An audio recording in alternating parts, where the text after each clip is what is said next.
Hi, today I've got quite the long video for you guys. I'm not sure if I'm ready to do this, but we'll see. It's been some time. What we're going to be doing today is we're going to watch 4 games of me be played. I'm not sure if you guys would have wanted it to be in spectator. Reason I'm doing it in my point of view from my stream is that I kind of want to review myself too. I feel like I've been getting a bit washed with my movement and everything. So I've been wanting to watch over some of my gameplay and see if I feel like I'm doing it bad or not. But yeah, what we're doing today is we are going to be looking at me playing mid Twitch, jungle Twitch, ADC Twitch, and support Twitch, where I have a big impact or I just straight out carry the game.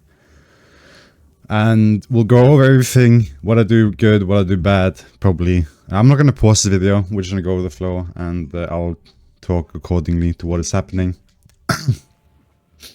So yeah, I'll categorize all the games. First one here, I'm starting off mid lane. This is an E on my E account, but I'm still playing against like Masters, Grandmasters, and Challengers. And with Challengers. That entered me. But, you know, it is what it is. So yeah, E. Reason I like this more on this account is because when I stream here, I don't get stream sniped nearly as often or at all. I don't really feel like I have been stream sniped yet. But when I play my Dark Wizard Lord, I tend to get stream sniped or have the feeling that I'm getting stream sniped quite a lot. So for those that say, why do you get stream sniped? You don't get stream sniped. You have 10 free viewers. You have 2 viewers. Well, I have proof my YouTube channel if you are in doubt. But yeah. No game sound because I was playing music and yeah. We are not gonna be doing that today. Oh shit. So I'm sorry if you guys are not okay with just my voice, then I don't know. Let me know in the comment section below. I can do it differently next time if you guys don't think this is okay. It's mostly focused on educational, right? So, yeah. Let's get right into it. In this matchup here, I'm against Lissandra, so I opt to just take my Q. Whereas, like, if you play against Yon or something, or a melee matchup, I think taking W is fine. But the second reason I took my Q here is just because I wanted to go for the ward. And, I mean, having the stealth when you go for the ward is definitely good, because you never know who's going to be there in the bushes. So I just figured I'll just get my stealth anyway, because I might as well. I can use it in this matchup. The only thing that will suck about this is my map cover being a rat dancing. It's going to cover some of the information. So we'll just pause real quick here. I put the ward, you see Lulu there, right? And I explained this before. The reason why I do this is so I know which side to stay on. Because if Hecarim is one side, then we know where he is and it's fine. And I play on the opposite side. And I do think that I played this matchup quite good. I was quite proud of how I played this. I go to the side here so Lissandra can't Q me through the wave, right? And then I put my stealth just to remove the aggro again. So like I walk up to her, just ult attack her, and then I use myself to reset the minions. And I think that's a better option as opposed to going stealth, walking up to them, and then stealthing out. In some cases. So if you're playing this matchup here in particular, you can try and do what I'm doing here. Level 1 it should be fine because she doesn't have a root or anything. So again, I'm just kind of like trying to walk up. But she walks away. Then I walk up again. The minions are on me now, which kind of sucks, but still. Stealth away again. Reset minion aggro. And you can see it's pushing towards me, right? So I have a lot of control in this lane right now. And the one thing I've been trying to focus on when I'm playing Twitch mid is CS. Because most of my mid lane games when I'm playing mid, I've been doing like 5 CS per minute. And this game here, I definitely did a lot better in that sense. So yeah, you can see we spot Hecarim now. So I'm spotting Hecarim and then I'm doing the work for the bot lane, telling them to be careful. I'm chat restricted here, because I called the enemy jungler a loser IRL. Nothing else, I'll go 4 honest that game. I only called the jungler a loser IRL because he griefed the team. So I said, Volibear, you're a loser IRL, and then I got chat restricted. It is what it is. Now it's just a bit messy. A lot of minions. Lissandra's done in yes, of course. She did recall, I'm pretty sure. It's like even at this point here, she's done a recall. And she walked back, I'm pretty sure. And then she's gonna TP back, I think, now. And I don't think in a lot of situations, especially on Twitch, that you're gonna be able to like hold 2 or 3 recalls from the enemy. But I did manage here, which I thought was pretty good. Might actually force another recall.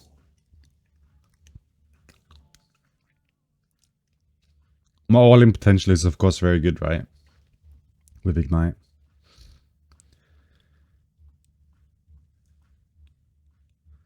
Now I'm just putting another ward here for Hecarim. And you can see that the Lissandra is again very scared. I'm up in levels, up in CS, so like right now at this lane I would say it's gone perfect for me. I did end up like feeling like I lacked a bit of vision and I was like not being as good with it as I could have been. But still overall I think it was pretty good. Because I do think I end up dying to a gank at some point. But when that is, I'm not sure. So just a little spoiler. Now that the wave is starting to push out again, and me getting a decent amount of gold, I'm kind of just forced to try and crash it at some point and then get a reset off. There's not really anything much I can do. Alessandra has recalled one more time, I'm pretty sure. So it's one of the things that kind of sucks with going for these pokes. Yeah, you see the boots and everything. Is that you lose the CS. And I mean, that there is really no need for me to do this to her right now. I do think just pushing the wave and just recalling would probably be better. But of course, getting her low is good. Then I'm looking for a reset. But now, since I didn't crash it yet, I have to also crash this wave here. And I'm playing, you noticed how I put the ward on this side here, which is why I'm hovering on this side. If I had the ward on the other side, I could be playing on the other side, but since I'm playing like this, then yeah. Putting the ward on one side, playing for that side as well. Then I get a pink, 1 potion, boots. Because I'm thinking maybe I'll go for a bot lane gank here.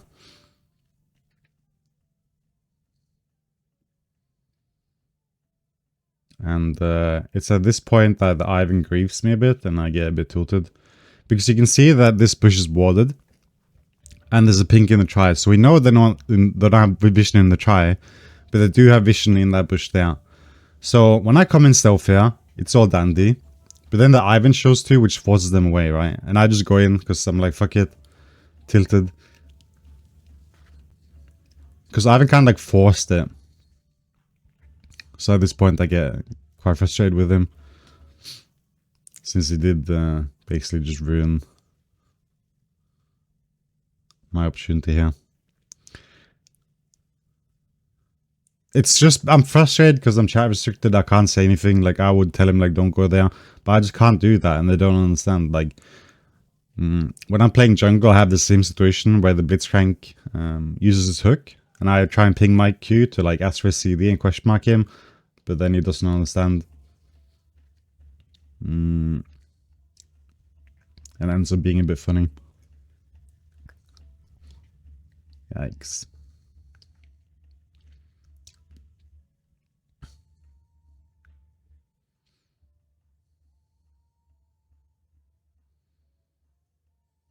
Still wanting to go for a gank though. I see they're pushing still, so I press my Q like right before I enter the try here, so they won't have a ward covering it. And then I know Lulu doesn't have flash, so I go for her first. And then I cross path, like go closer there. I don't walk up to Jinx when she's on the opposite side, because I know she might be going towards the tower anyway. So I try to like kind of like meet her there. It's like the distance between me and her won't be that great. Still frustrated with the Ivan. And yeah. I've obviously lost some CS now. I think me and Lysandra are starting to get about even now. Yeah, we're just right dead even on CS now. But it is fine because of the advantage I got from these 2 kills, and I do think I could have done my roam slightly better. I ended up losing a lot of plates, which I don't think was necessary.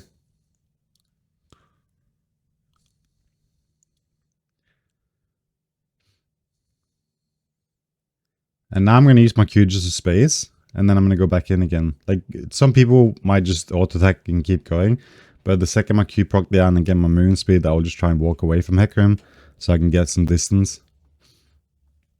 And then I'll walk back in here just to get the last bit of XP. And then I go for a recall.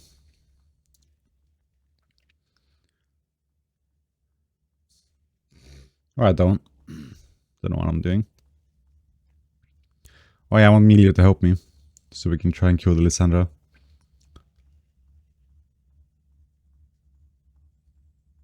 And then we trade for 1 She gets a shutdown. I don't really mind this.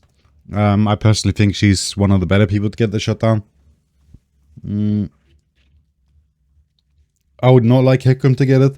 And I would also... I mean, I don't mind too much if Jinx gets it, but for the rest of the team's sake, I think they would prefer she didn't.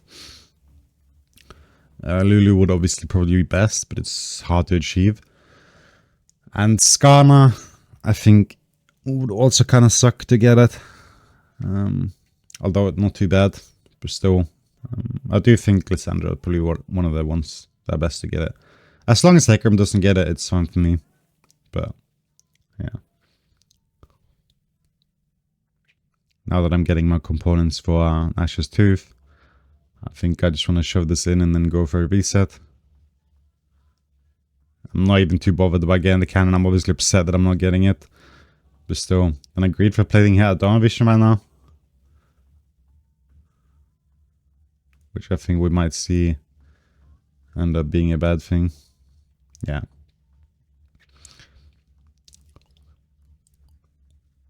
It's like, this is the point where I could have been better with vision, right? Like, I just got my Nash's Tooth there. And then that's what I wanted to do, but then I graded for a plate and I didn't put any wards down like where I put it last time. I had a pink there, like I put that pink there, right? But still, he came from his own jungle, so he wasn't spotted by that.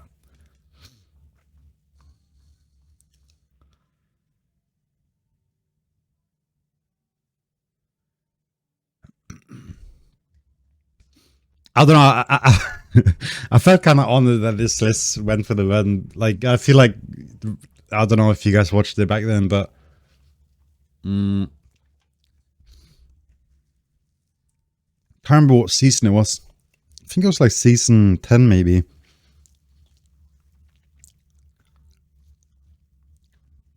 Where Brad was still like really fed, you know? Like people who like was really scared of his Seraph and shit. He played against an SCR one time mid lane. And the SCR just built full MR. No damage, no AP, nothing. Just blasted MR. And I kind of feel the same way here with Lysandra. Like, I don't think the Verdant's gonna do that much. Like, sure, it's gonna like negate some of my E damage, but like not have too big of an impact. So I kind of just felt like she bought that out of respect, which made me a bit happy.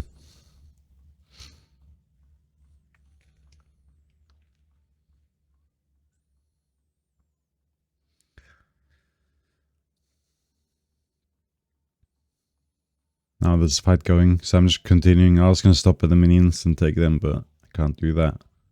And I just get some more distance before I open up an Hecarim. I end up having the flash here. If I would have like done that better, I wouldn't have had to do it like that. I'm not sure if I'd end up dying here. I'm pretty sure I do. Yeah.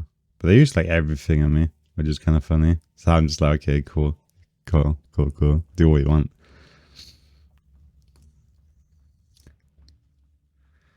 CS is still decent, I would say. It could be high, it could be lower. I mean, it shouldn't be lower, but it could be. No wanting to buy my boots right now because I'm just a few gold off my large rod, I think it's called. Yeah. I just opt for buying a pink. In some games like this, you might just buy the boots. Like, I could do that. But since I'm kind of like snowballing, I'm wanting to just get my death cap really quick. And seeing as I'm really close to my large rod, then I'll just opt to get that instead. And like now, I might just get off like this first wave here, you know? At least almost. Again. I think at this point I do open. Huh. Because my brain is like, oh shit, I need to get wads or something. It's like I walk, put my pink in the same position again. And then I just walk here.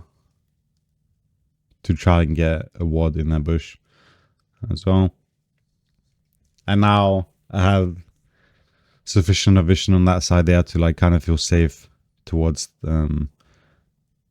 preventing or knowing if Hecarim's coming near. So I can like always play towards that side as long as that vision is there.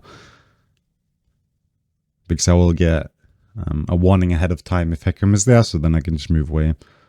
But as long as I don't see Hecarim on that side, that should be completely fine. To just play there. Now looking for the reset, I need to shove this in here. To prevent Lysandra from being able to take tower platings or just a tower in general while I'm going back. Like if I just left the wave and recalled, she could have just pushed it and then possibly got the tower.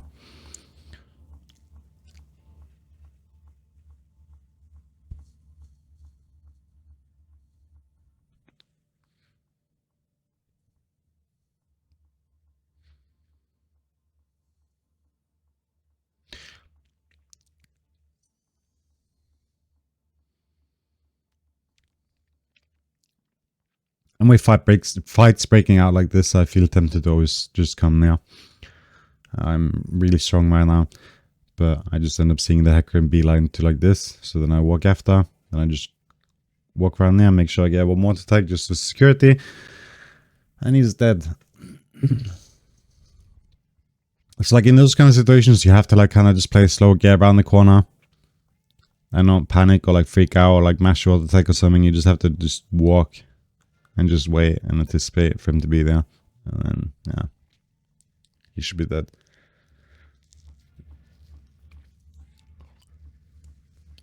Pretty sure I shoved the mid lane there. Then I went for the bot again. Because Melio was top side, right? And Lulu and Jinx was here. It's like they're not really expecting someone right now, seeing as I was just top. So they pushed up a bit more.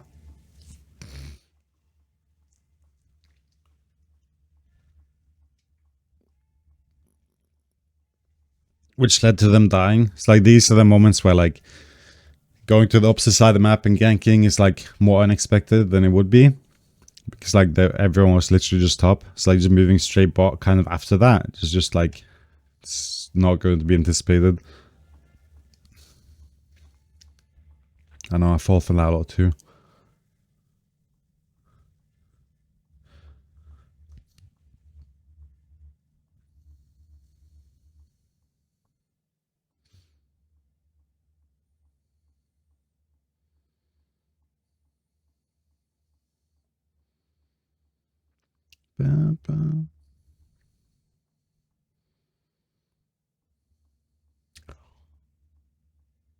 Now I'm really close to my Rabadons, but then I think I'm kind of just realizing that even if I take the camps, I'm not going to get it.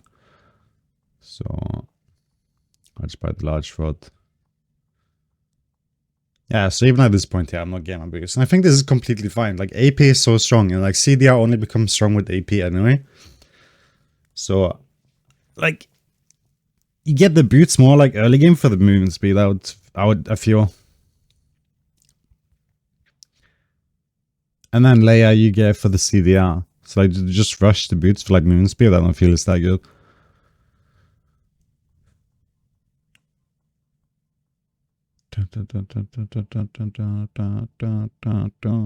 And obviously you're going to spike. I need to stop. Okay, today we're going to try and stop saying obviously. Okay, this is my challenge. I was already pathing bot here, I think, but then seeing this, it's good that I'm going. At this point, I wouldn't have wanted him to flash away like that, or like, I would have liked him to try and bait him a bit more, because I'm already here, right? But then I think Jinx is really tilted. I missed some auto attacks, but it still works out fine. I missed one auto attack. But yeah, this 2-item power spike is really strong. So, I think skipping boots is worth it most of the time. Unless you really need the moon speed, then sure, go ahead.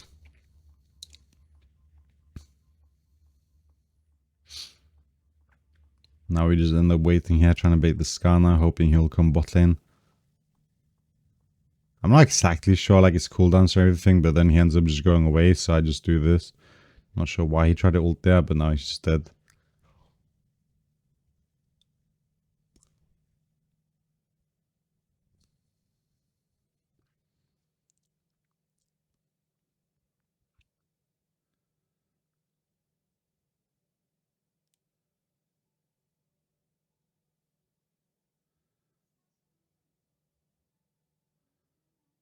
I'm not really scared here because I know that she's gonna be just dead.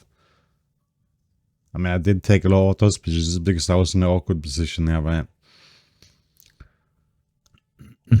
But I find this mid game to be kind of like more difficult on Twitch because you don't want to like be stuck in the side lane, right? You want to fight, but also like your ADC and everyone else will farm mid.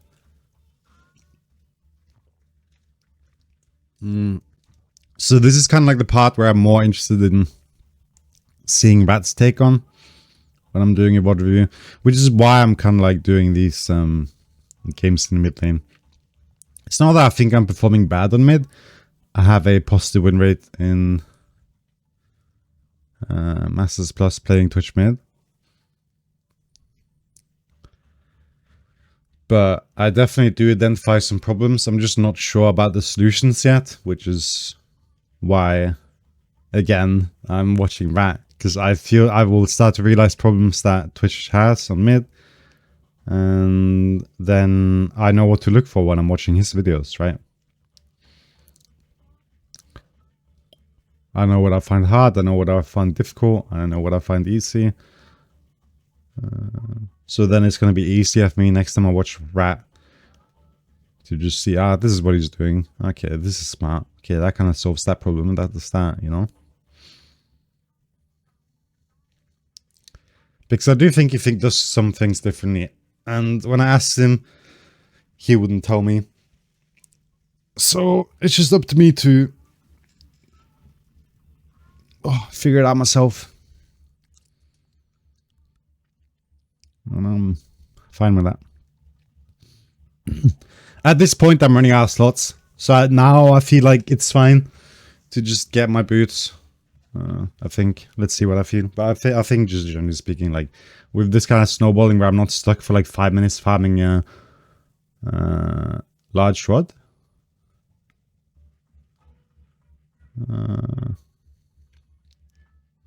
It's fine. So here I saw everyone mid, and at first I was gonna roam, but then like kind of like this thing made me switch. Like if I'm not like able to do anything there, I should just do something here. So like if I recalled, I would have been doing nothing. So like this was like a decision I made, and I think it took me a couple of seconds to conclude this, but I ended up doing it, and I think it was the right call. Seeing them all mid, I mean, obviously when I erased that last second, when I see them and the fight is already happening, it's too late for me to go there. So then I might as well just do something mid. I mean, bot, where I already am, instead of recalling or like doing nothing. Now I do end up getting my item anyway, and also my boots, so that's fine. I get a Banshees here, simply because I'm hoping to prevent Lissandra ultimate or something. It gives me like some kind of safety from that. Hourglass could be fine here. But I really do like the Banshees. And I know some people say like you should just stay on the Verdant or whatever. I don't really believe in that. I think the reduced cooldown is huge. And yeah. Now we see Lissandra goes towards me here with Rocky Bell to proc my Banshee.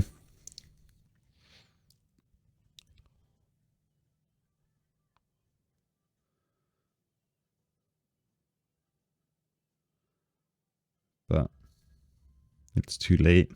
I'm too fed. It's over. But I did attend to most of the team fights, which I do think like kind of helped shut them down and just kind of like secure our lead by denying them any more kills.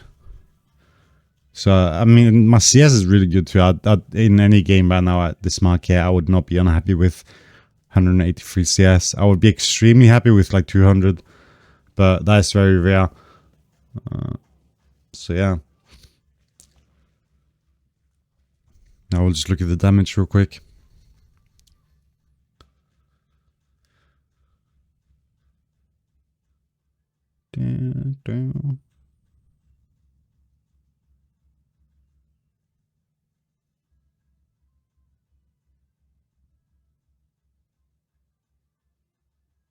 Now I just type hoping he responds, but he doesn't. I'm not sure if I look at the scoreboard there. Let's see. I do. Boom. Yeah, 31k damage, almost double that of my ADC. I mean, it is double, but Darius did 20k. Alright. Going to the next game. Alright, so yeah, second game. Twitch Jungle. Against Nocturne Jungle, which I think is probably one of the more annoying matchups to play against. I opted for playing AP here again. I actually really like AP Jungle. I've come to appreciate it. So I would definitely recommend giving that a go if you want to try this here.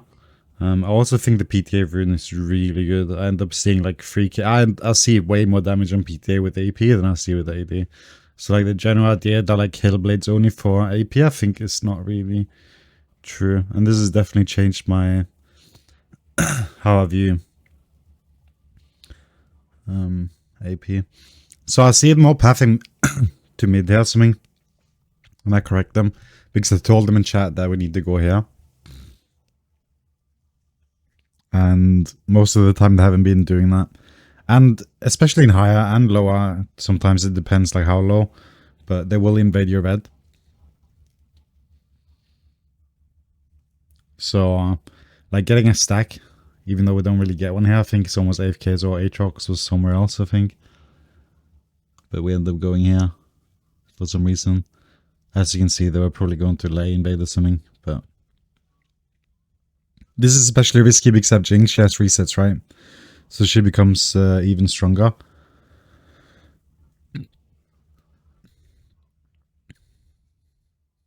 Now it's just about trying to yoink a kill, which I managed to do.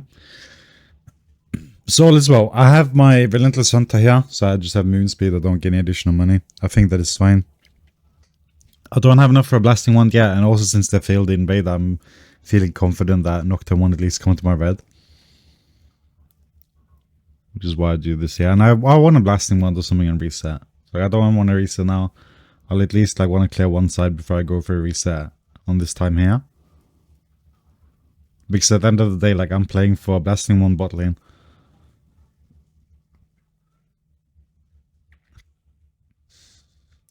But when I enter the topside jungle now, even though this failed, it is very common that their jungler will come invade you there.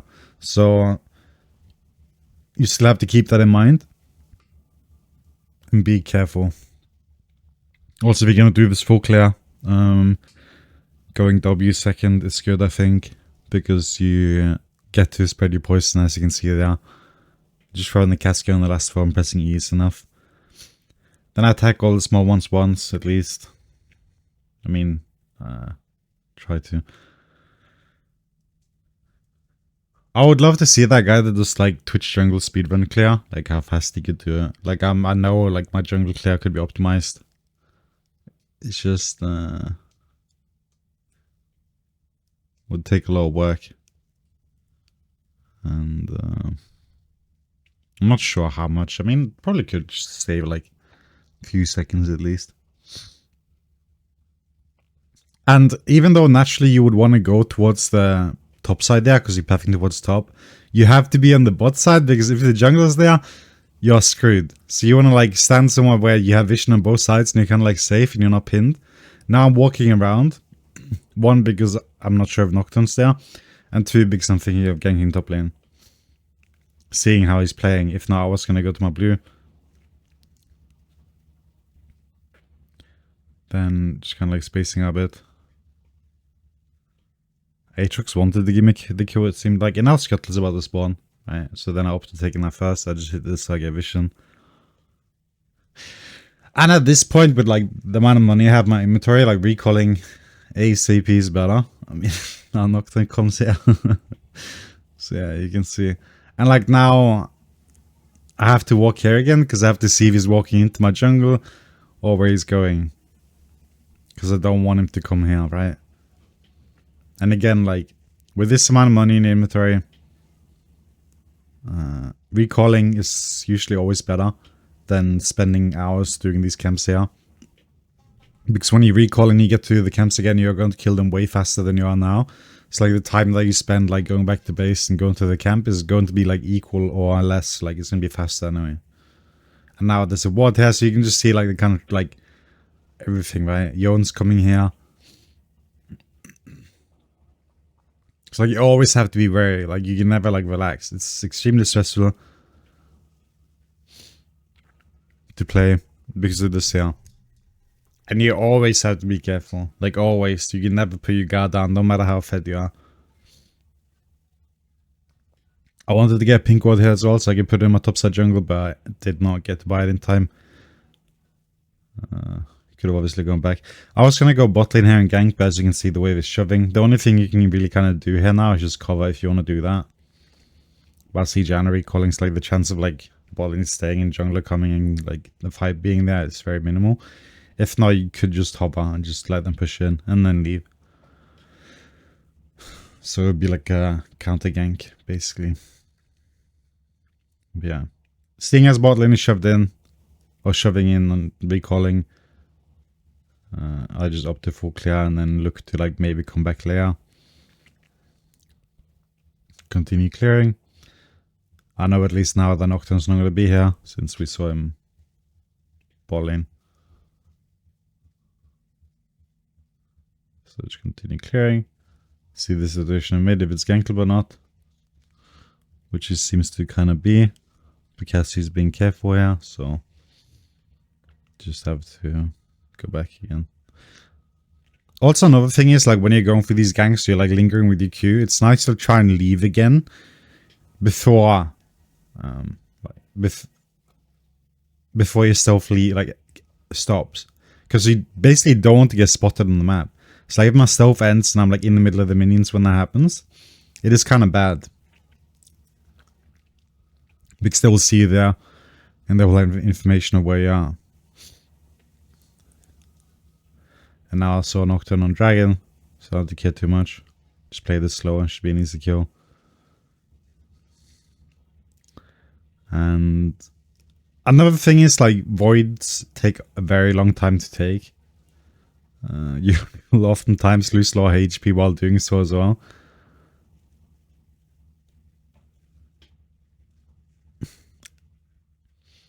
So when you want to take those really depends on like the game state, but most of the time I just don't bother. But obviously you can if someone wants to help you do them, or like later in the game. I guess it's fine too. Before I would maybe take like one, but now I feel like it's even a bit harder. I'm not sure if that's because I'm playing AP or not. But yeah. Then we also saw the thing here I mentioned before, like it's nice that when people ping ults and stuff, if it's been used, it's very hard for me here because I cannot type. So I'm relying solely on my pings to work and for them to understand them, which they sometimes don't. So like I ping Cassie ult there, question mark her to like kind of like show or ask like, did she ult? Can you tell me if she ulted or not? But they didn't say anything, so I can't really do anything. we'll see that same situation later, where Blitzcrank uses his hook, and I'm trying to like ask if he's got it back soon, but he just doesn't understand, and he gets mad even, I think. So this kind of just shows that the system just isn't good enough yet, like in terms of like communicating without chat.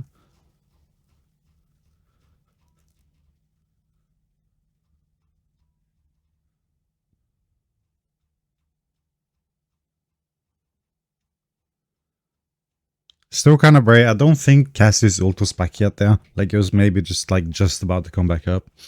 Can't say for sure. But still flickering a bit. Just in case. And then the Nocturne ult made me a bit aware as well. That might be there. Aatrox pinged Nocturne. So again, like it's very hard for me to go to my blue and my Gromp. Simply because of like how much pressure the Yone and Nocturne has on that side. And it is something that will often happen. Like you will be limited to like 4 camps because you can't take the 2 last ones without like being at risk. Which is why it's so good to buy a pink or something and put it like on the side where that is the problem. In like one of the sneaky bushes. It's like on blue side there'll be the ward like, or the bush on the other side of the Gromp. That's a very good spot to put it. It will often get spotted, but still, if it gets spotted, it's kind of good because you will see that someone's there. It's like it serves its purpose even if that's what happens.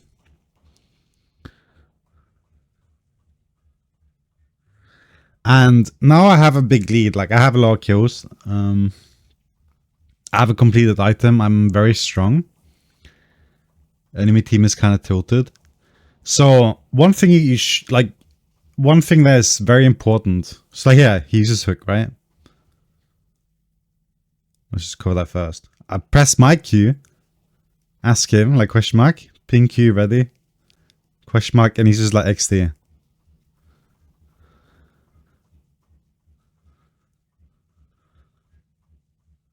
He just doesn't understand.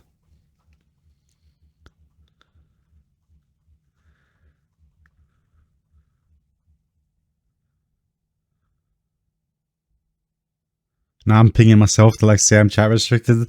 Sometimes people will understand that, sometimes not. Now I'm doing the fist bump emoji to like say it's cool, like no problem. But yeah.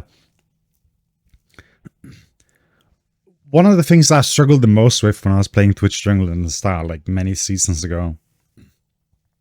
Season 9 even, I think. I would get a lead just about every single game. It's a lot harder to get a lead now. And now it's like, bro thinks this is Challenger. Yeah. So yeah, one of the hard, like, before it was very easy to get a lead. It was hard to maintain it. Now I think it's relatively like a bit more hard to get a lead than it was before. But once you get a lead, it's important to learn how to keep it, right? So that means that oftentimes when you have a lead, it's sometimes good to not take any flips anymore and just take consistent plays. Just like here, I'm running up to the face of Jinx, knowing I'll kill her, but I just don't want her to run away.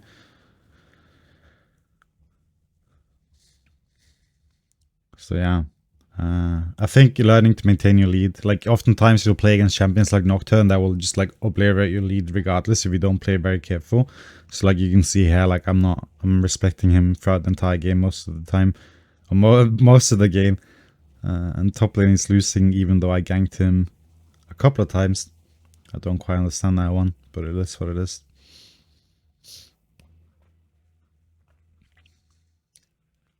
So yeah. You can see I'm down in CS.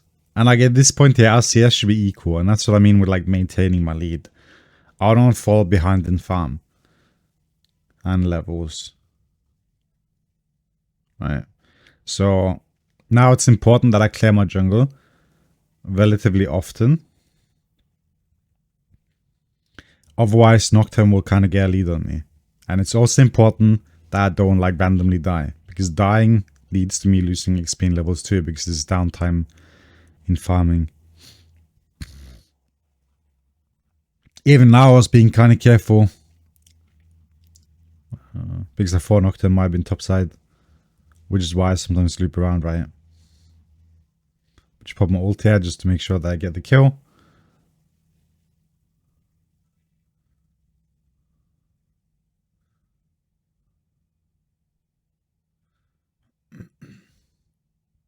It's like another good thing to do.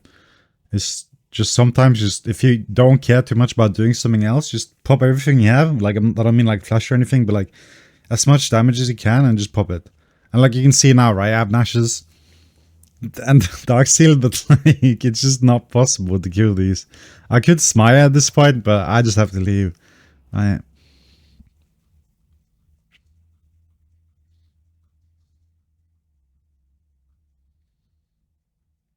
Important to hit that to get vision.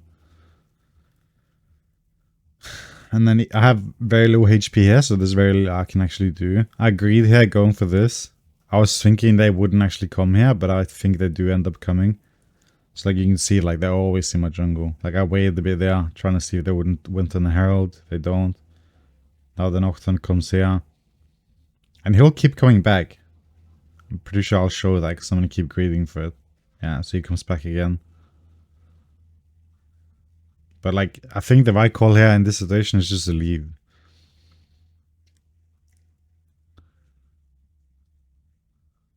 Like now we see them on the Herald. And they're fighting and then they get a Herald. And I don't know what I'm doing here. Like, yeah. Can't do this.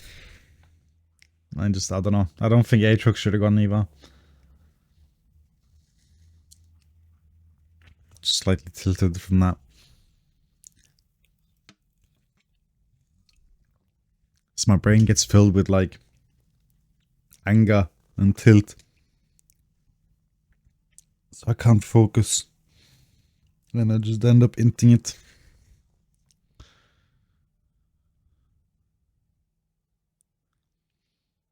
So now we see this like a 25. Wait, is it 25? Yeah, it's 25. CS diff between me and Nocturne. And like throughout this entire game, like, you're gonna try and keep that equal. Yes, Prior always, like, you know, you can never like face him in a 1v1. Most of the time he will just beat you. It's like if he takes the wave or something, that's a privilege he has, because he has Prior, right? I need my team. Then it's fine.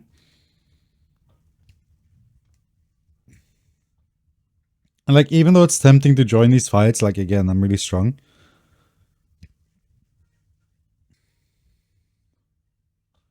I'm just praying it's not me, which is not.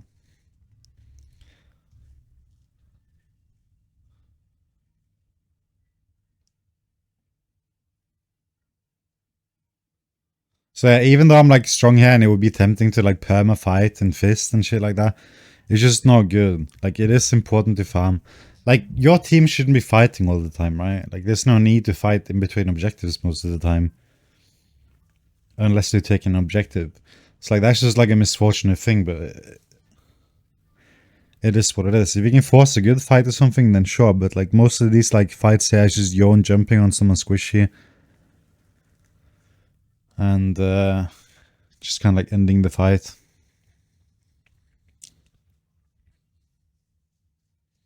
I think at this point I should have just sold my Dark Seal, but I didn't want to.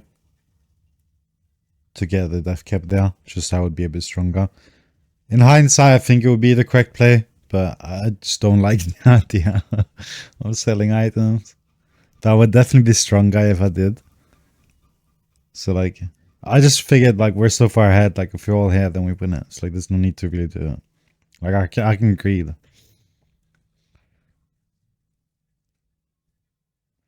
But if it's a closer game, you would definitely want to do that. Like, you sell your door and sell your whatever, just to get the spike. Sometimes even buying a red paw if it's a really important fight to win is worth it. Because like, if you end up dying, then the goal that your team lose to the enemy, like, combined, is worth a lot more than the gold paw costs you. In terms of like team lead and everything like that. So if you can ensure that your team wins the fight without too many casualties, then it's fine. I end up fail smiting here. Very rare occasion. I tilted from that. I would have said my bad, but I can't. I have no idea what even happened. Yeah, so here I ping it, trying to say sorry.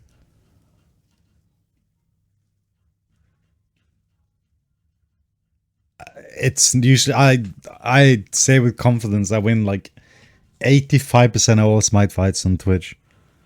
I have no idea what happened there. We could go back, but again, we can just look at that. You guys can look at that, what happened, and learn from the mistake. Because usually if you combine your E and Smite, you just get like an instant, like, with AP at least, you get close to like 2k, if not more.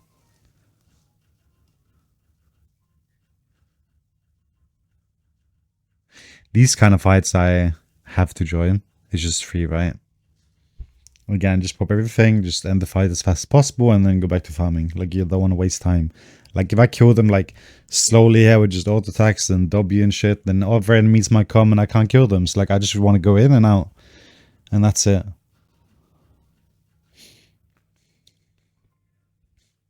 He flashes, I flashes. In hindsight, this is bad again. I don't think this was worth it. I just did it for the fun. Or, like, the dopamine. But the fact that it shut down made like slightly more valuable, and Dragon was just killed, so in like hindsight, like it's not that bad. But most of the time you don't want to do that.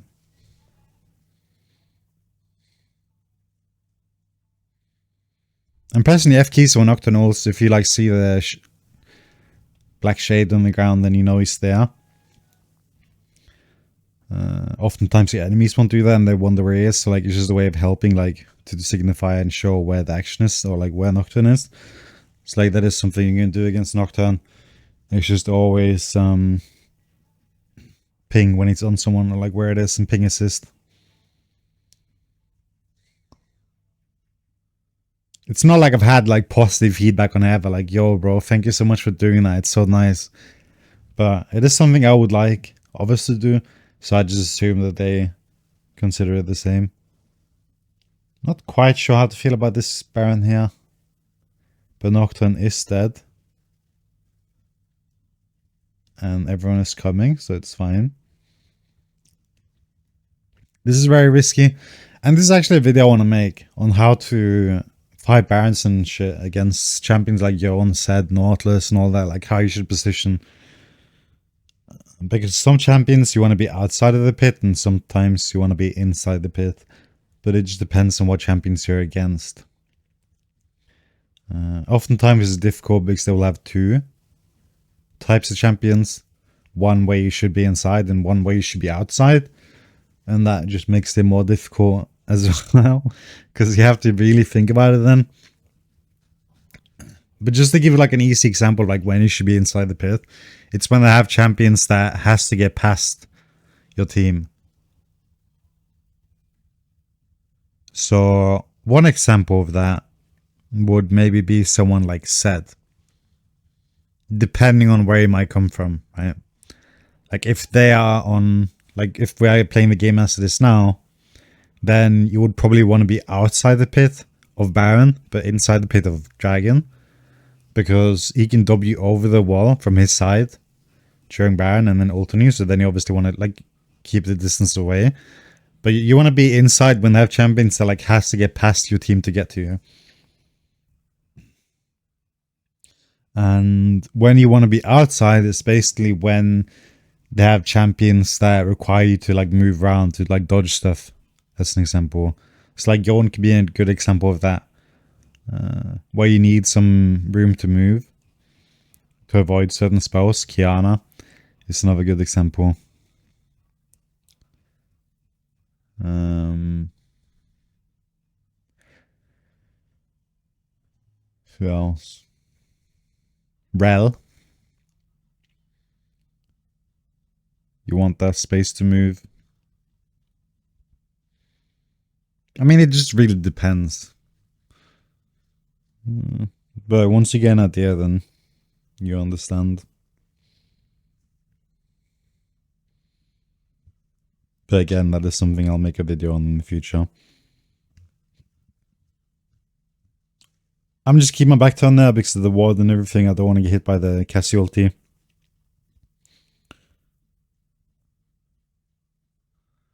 Stopwatch here just about time, and I end up living as well. Very good.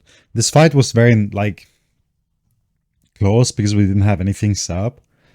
Like, this Blitzcrank was being very generous with his wards. I'm not sure why.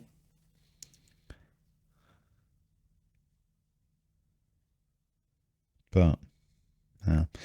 I think I tried to ping it sometimes this game. I wasn't paying too much attention to that here. If I did or not. But I'm pretty sure I was trying to ask for wards in certain places.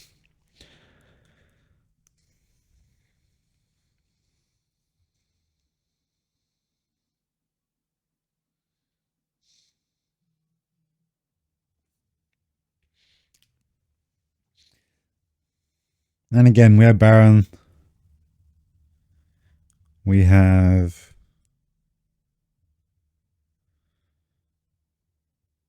Did we have Baron? We did get Baron. But still, I'm just kind of farming, waiting for the fights. I don't think I didn't die, so the Baron just ran out, yeah. So we spent the Baron not really doing much, we just secure the Dragon. As you can see, we're winning most of the fights. Nocturne flashes here. I'm not sure why he pulls back. But he did end up flashing. And you can see, like, even now, 25 minutes into the game, he's in my jungle for some reason.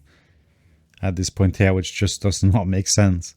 So I'm just, like, that just shows that you have to be careful. And you can see now I'm 15 kills, 9 assists, 1 death. And he's like 1-5 and he still like would just beat me if faced in like a 1v1. Right? Especially like that.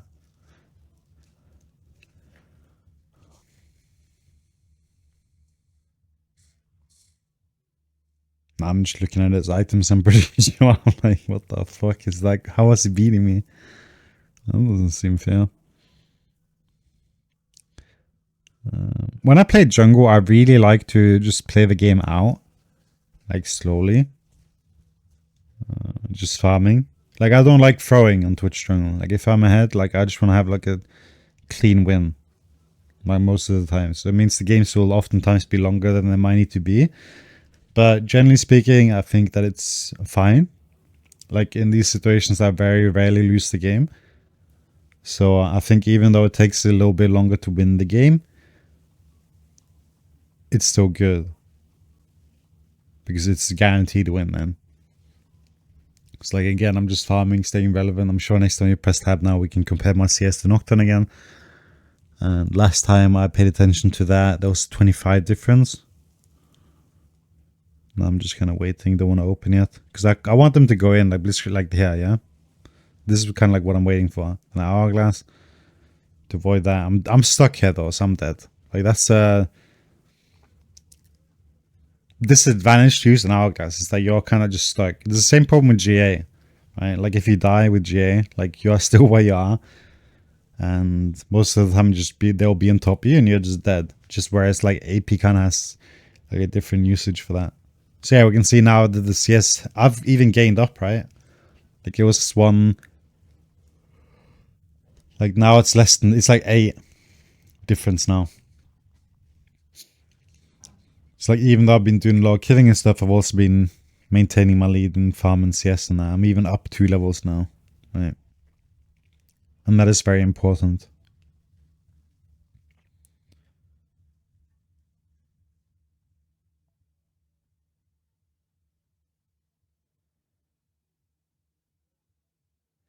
They're kind of just hoping now, like they're just taking risks, right? They're losing, they need to do something drastic.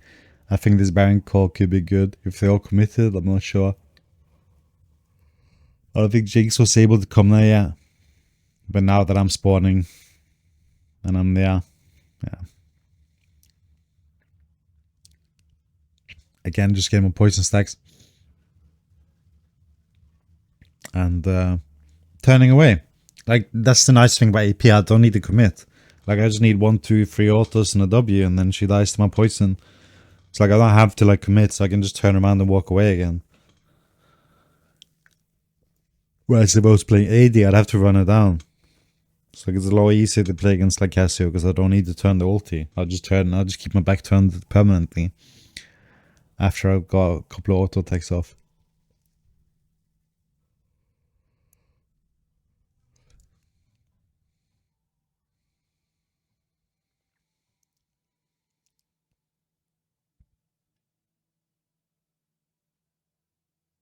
And it would be tempting here to just like try and go end or like push with that shit, but again, Dragon spawning right now. Just take it. Clean game.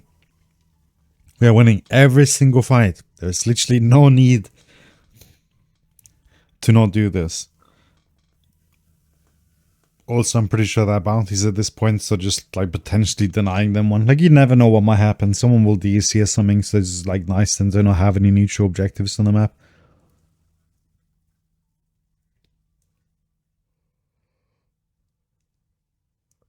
Now just getting rid of vision.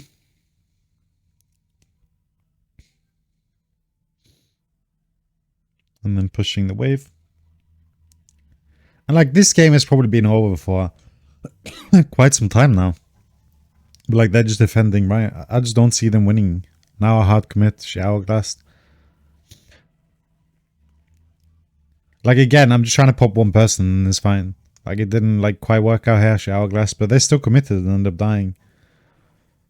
Right? Because they fought. Which I think probably was a bad idea.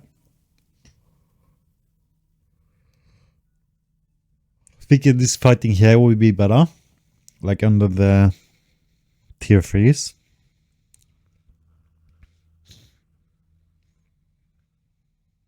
I never get that right. Like, I don't know if people call them tier 3s or if they call them tier 1s. Like, you have the outer turret, middle turret, and inner turret.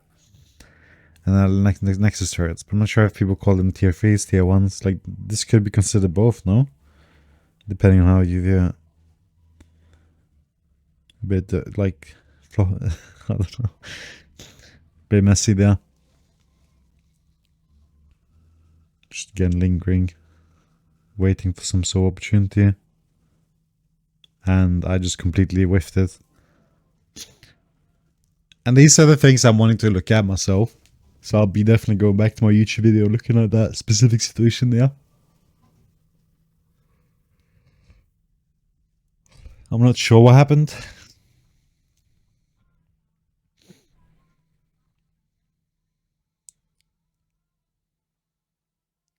And like, this is a big mistake some people do. Like, we took the nibs now, yeah? And what is often tempting to do now is just like, ah, fuck, we took the nibs, we have to end now.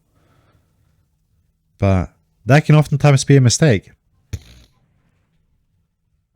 Like, I'm fairly confident we're winning this game.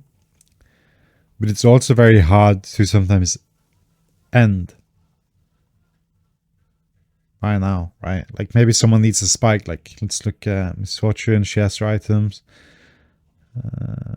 Vladimir is quite strong.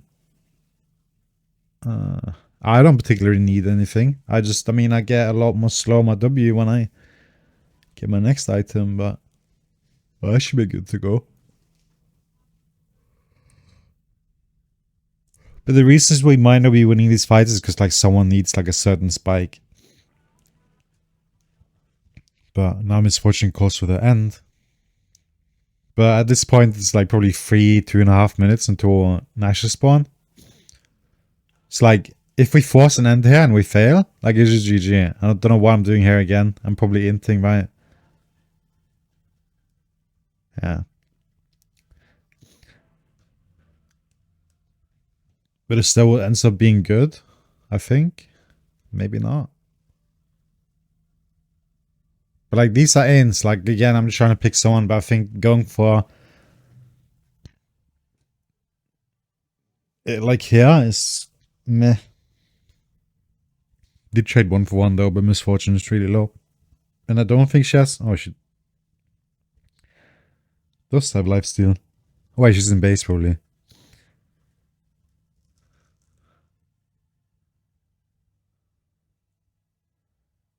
But yeah, it can often end up like this, which is why like sometimes you just wanna try and take as many resources away from them, like taking the jungle and shit, and just like saying like, chill, relax.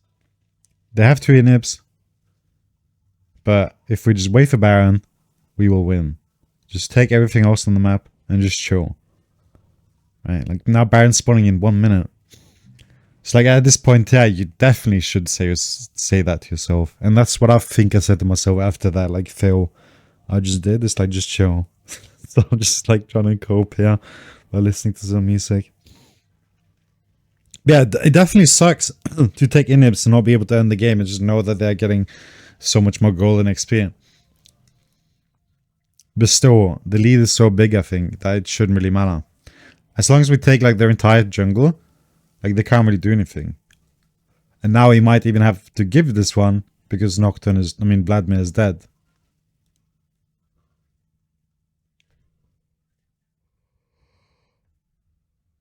Right. It's like us going for that like stupid play ended up losing our soul. It's like now the game stalls even more. Which is just another point towards like, we shouldn't go for that. Like if anything, if there's any like side turrets down or something, we can try and push that with our Baron. But pushing into the base and trying to end with our Baron or like even Eldra or something can be very hard sometimes, unless or if you have like a guaranteed pick on someone, it can also be very good. Now I'm really close to my last item, so I'm just getting that. But like you can just see here, right? Like I made a bad decision trying to pick someone in the jungle. Sure, maybe we could have won in the base, but like there's nothing to like. We are still gonna win if we just chill.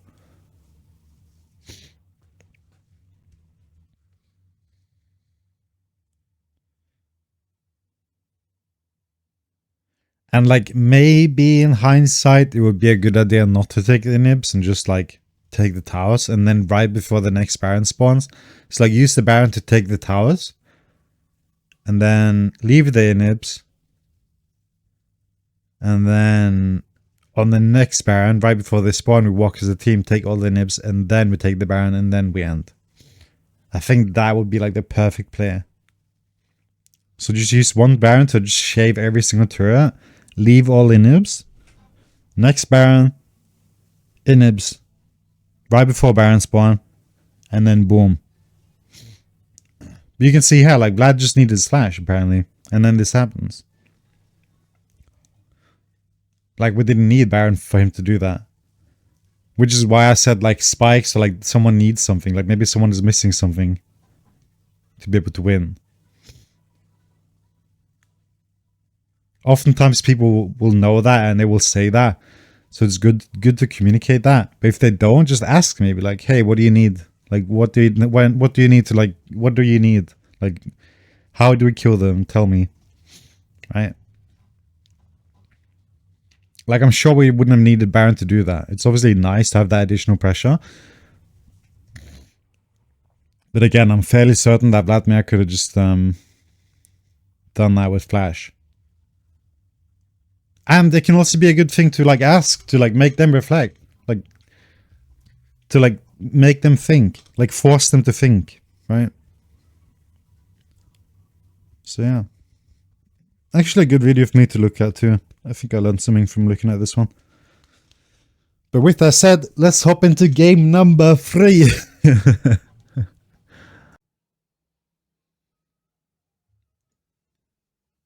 And in game number 3, I am playing ADC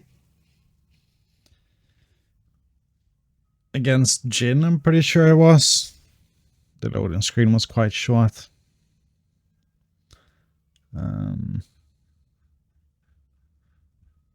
Have a Lulu support. I can't remember if I went for the resolve tree here. Having wanted to try it. Have been wanting to try it a bit more after watching that Challenger guy. As per usual, Wackaflcka is always AFK at the start of the game. For those that watch the stream, they know. What he does is a secret though. All I will say is that it's important to move around a little bit.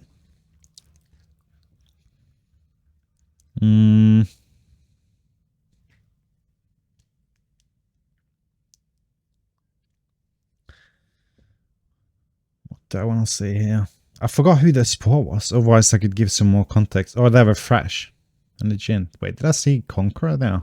No, I'm pretty sure that was Fleet. And just another thing so it's said, I don't think leashing is a thing anymore.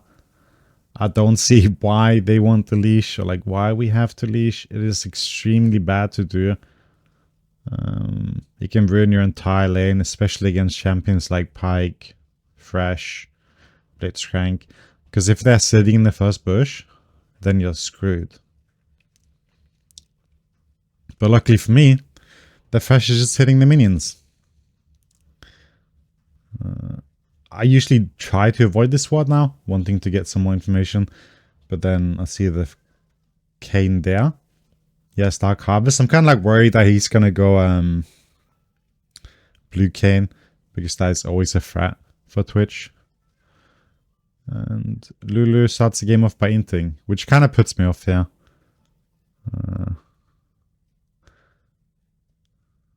I think if you... Like, I don't mind Yumi's. I'm fine with that. I'm okay with dodging fish hooks and that by myself. I don't need someone else, like, put me in danger.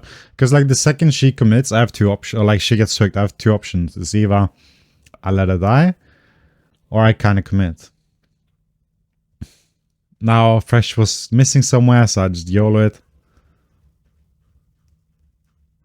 I end up dying here. I think if the Lulu would have like committed with me on the Jin there, we could have done it. But I don't know. That was an int by me, just for straight play. I should not have done that. I think farming is the better option. He does have Conquer actually. And I have Inspiration. But yeah, at this point, I have to grab myself by the neck and just say, okay, don't do that anymore. From now on, we just farm. We chill. And we play for Blade, and maybe we can do something. This is extremely bad. I should never have done it. But I was feeling slightly frustrated. Even more now that I missed the cannon. So, yeah. Bad start. Not sure exactly what I want to talk about here. Other than just don't do that. Play for your spikes. Don't be stupid. It's always a flip though with Lulus. I think exhaust again is bad. I'm not sure if they have heal, I think. I don't know why. No, they do have exhaust. Oh. Like, I know that if I had Danny here and Lulu, we would just win this like 100%. Which is always like what makes it annoying. Like, if I had someone that actually knows how to play and like good play style, then we would just win this. And it's like so frustrating. Like, we're going to see the Lulu get hooked multiple times here throughout this entire game. I think they end up going Shvelia first. I don't really see the idea there. But yeah. One thing this video will teach us though is how to play from behind. And what you basically want to do then is just chill. Don't die. Recall, get items appropriately. Try and make your team know as well that you want to not do anything. I do end up having a huge impact in this game, but it does take a while. And I did rely on someone else for that to happen, but we'll get to that later. But yeah, Jin is quite strong, not to be underestimated. Even though he just has 4 shots, he can do quite a lot of damage. And in combination with some CC, you are looking at some trouble. He did also get recently buffed. I don't recall the buffs exactly, but I do know that they were a bit.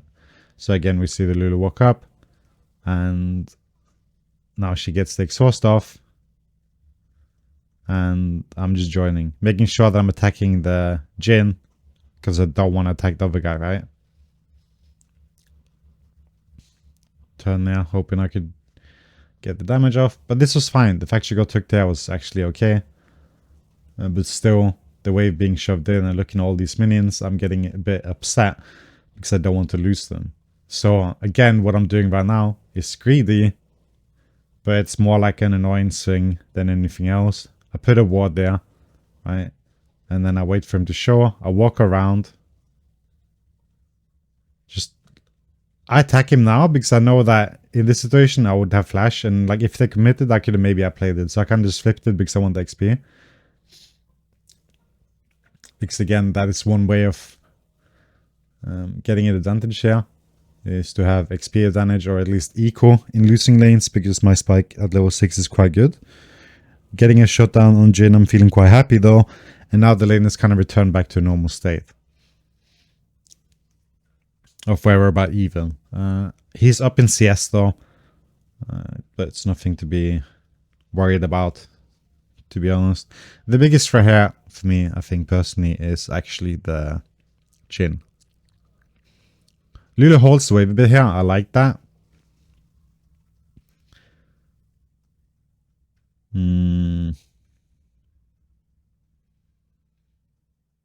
As for anything else, not really sure what to say. They did shove, which means that they're probably going to look to recall, which is why we just have to shove this one instantly again, because this is a punishment window we have to punish them from getting all the XP and CS. So I'm just looking to shove this in, and then I recall again. Always trying to have as much gold as possible. And again, Lulu getting caught there, denying me that kind of like recall, and then now there's a pink there too, and she's just dead. So another pink. So like why she did this, I'm not sure. I would have got a recall off and I would have got my longsword. Wave is still kind of like back there. It's gonna end up on my turret though by the time I'm back, but I'm still recalling. But just always trying to spend my money, looking for the right time to fight. I don't want to have 1k gold in my inventory when I do so, to just increase my chances. Right. Precious now level 6, which is also a bit bad, because he's actually not too bad. When he scores level 6, the cage can be quite obnoxious and actually deal quite a lot of damage. And even though we are like relatively equal here, he's still got some platings. Now getting hooked, you definitely don't want to commit. It's often followed up by a flare, someone depending, or like Jhin's abilities, as we can see. So I'm just trying to avoid taking as much damage as possible here from that hook. Not level 6 here yet. If I was level 6, I would feel more confident. I should have probably pinged that back here. But get my level 6. And now at this moment here, I can look to fight, which is why I'm just walking up to him. And then he's probably going to ult me. And I just walk out. But obviously, this can happen. Right. So, yeah. Even though, like, if Fresh was there, and I dodged his, like, hooks and everything, and, then went on the Jhin, I probably could have done something, but since Fresh was in the back there through the lantern and like got Jhin out, that kind of like ruined it, right?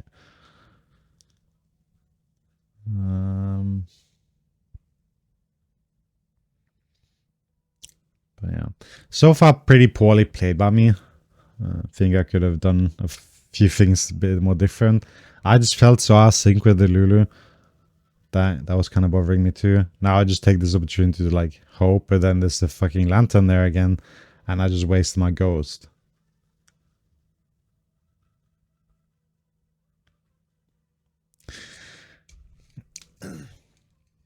So oftentimes the key to these matchups is just patience. Patience, my son. Victory will come. Like, I'm still thirsting for the Jhin. He feels my wrath at every second. But every failed attempt is a bad moment in the game, because I fall further behind in gold. But still, he opted for boots, so he's 900 gold down into that. So like any like significant lead he has on me, like he has to surpass 900 gold for it to have like a true value here. And right now I've spent some money getting my dagger here,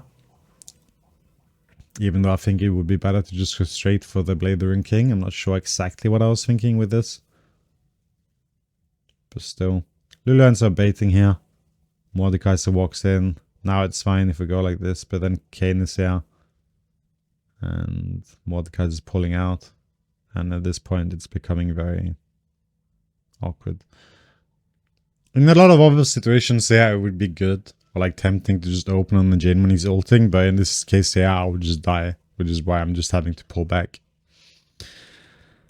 But a lot of the time when Jhin does that, if you're in the right position, then you can look to ult him and just kill him. I just know that right now I don't have the damage for that. Camille TPs now, very big. This is something I like to do when I'm playing top lane. You can make such a big impact with these kind of TPs. Like, even though I don't really get anything from this here, I still get minions and gold. And Jhin gets shut down.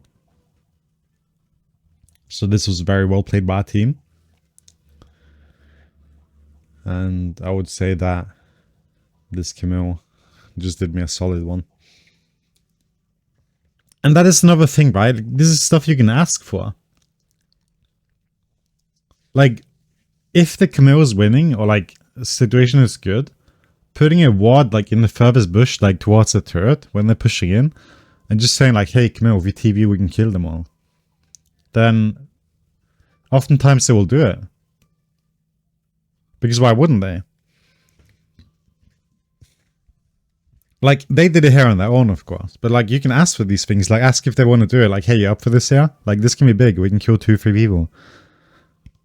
Oftentimes, be like, hell yeah, bro.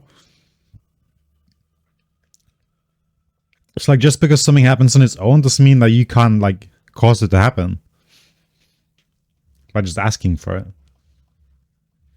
Obviously, I'm chat restricted. Fuck. Of course. I'm really working on obviously thinking, okay, we'll be getting through it eventually. But yeah.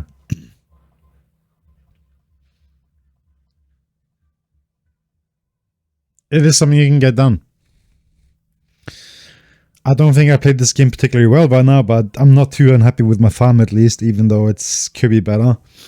It's probably about like 7 point something right now. But yeah. Not too bad still. I'm sure when I press tab next time we can compare ourselves to Jhin, we'll probably be just slightly under him.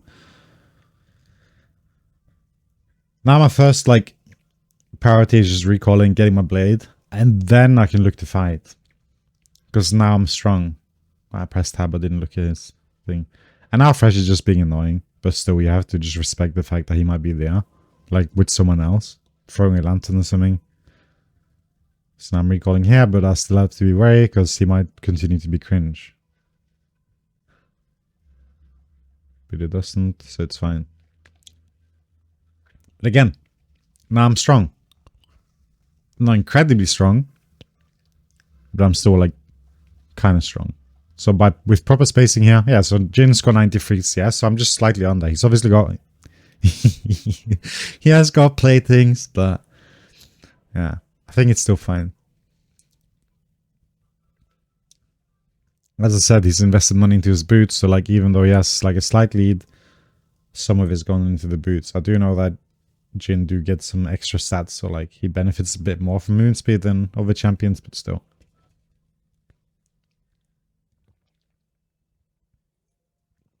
Another thing to keep in note though is levels. Again, it is very important. So it's important to be aware of like the importance of levels. So like right now I can see that Jin's like high level than me, right? So I'm wanting to catch up. So also I'm getting a bit annoyed that Lulu's here. Because I'm not pleased with this Lulu at all. So I don't like the fact that they're soaking XP at this point. But also I don't think it's very good that they're just sitting there AFK when they could be participating on the map or like covering people or something like that. Like there's other things they can do at this point in the game.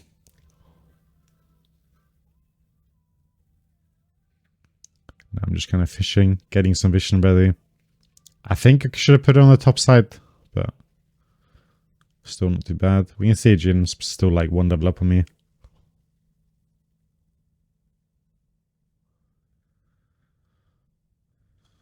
But yeah.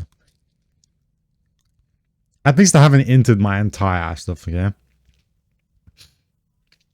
Given the circumstances, I would say it's fine. Lulu's died 6 times. So me dying 2 times is not too bad, I don't think. And now I think we can get to see my strength here. Yeah.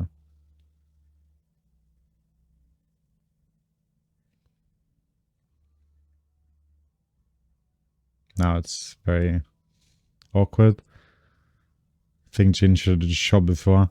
But I had flash still. Probably wouldn't have flashed if he did ult me though, but...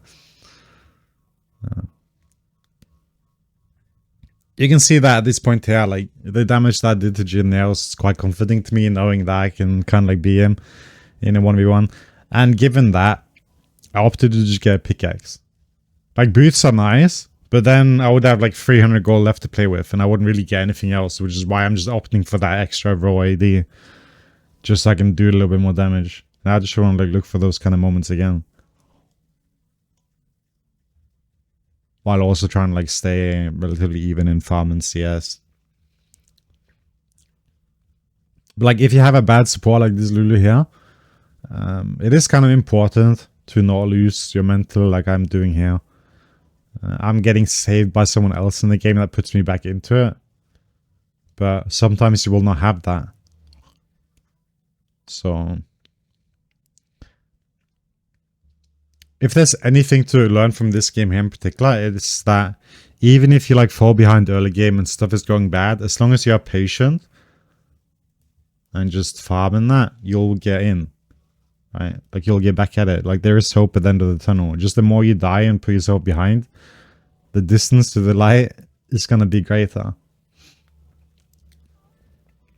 Because like, I will kill this Jhin. Just the more I like take the bad fights, like the longer it's gonna take. It's like eventually there will be a window for me. It's like imagine if I didn't die and just played more consistent. Like how much easier this would have been for me. Like I'm always just sitting here like I'm wanting to kill this Jhin so bad.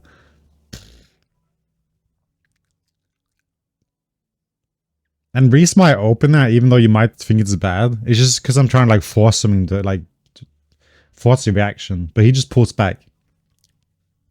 It's like I just lob in 2 or 3 auto attacks and then just leave. And like I'm kind of waiting for a reaction, which is like something I often do. But the problem when I have a Yumi or something is they will often see that me opening on someone is like we fighting now. And they pop ult and like exhaust or ignite or something. But that's not what you want to do. Like we are trying to provoke them only. Like, we're not trying to fight, we're just trying to provoke, like, poke them, or, like, see, like, I'm trying to get a reaction out of them, and I'm, like, depending on their reaction, like, we will react after.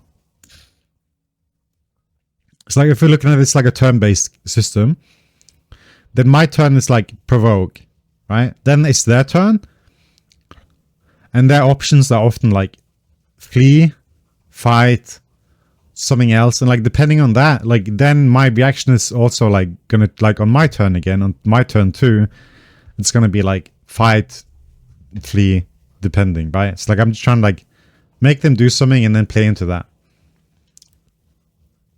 But now I see the freshest HP, and I just put my ghost there so I know I'll get him. I don't have to flash even though he did. I'm pretty sure he has Mobies, so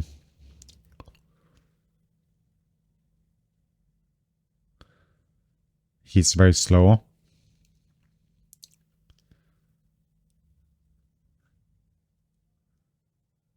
Now I flash with the Jhin.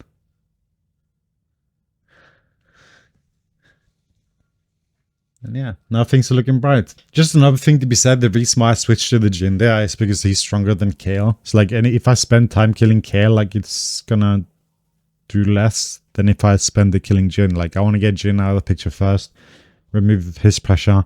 So by going on Jhin, I'm kind of like reducing the damage I will take. Whereas if I go on Kayle, I will take more damage, if that makes sense.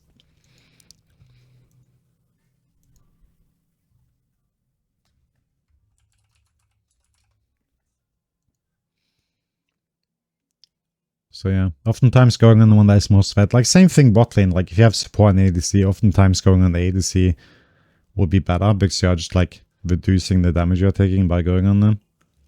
As opposed to going on the support and letting the ADC like rain fire on you. But that is often when the problem is like they have alone or some fighter support. Is that even if you're like going on the ADC, they are dealing like damage to you. And even if you do go on them, they are still going to do the same amount of damage just because of like the tankiness and everything. Which then again kind of makes it like more important to go on ADC.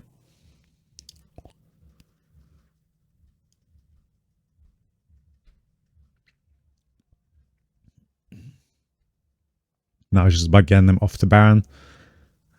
Anything more than that is just a plus. The fact that Jhin walks in there and dies is just a benefit. And it just ends up being like extremely good. Right? But the main thing that we wanted was just get them off the Baron. Why they went for that, I'm not sure. But yeah, now I'm in the game again. I'm down the low CS. But it's still fine. I'm pretty sure I pinged the Lulu away there when I was walking this way. So like we kind of did walk around there. If Lulu would have followed me, she probably would have got away.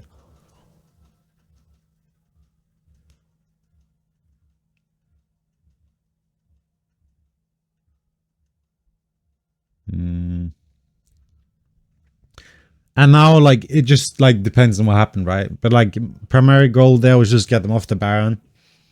Anything else is just a bonus. And then, because we had to get them off the Baron, I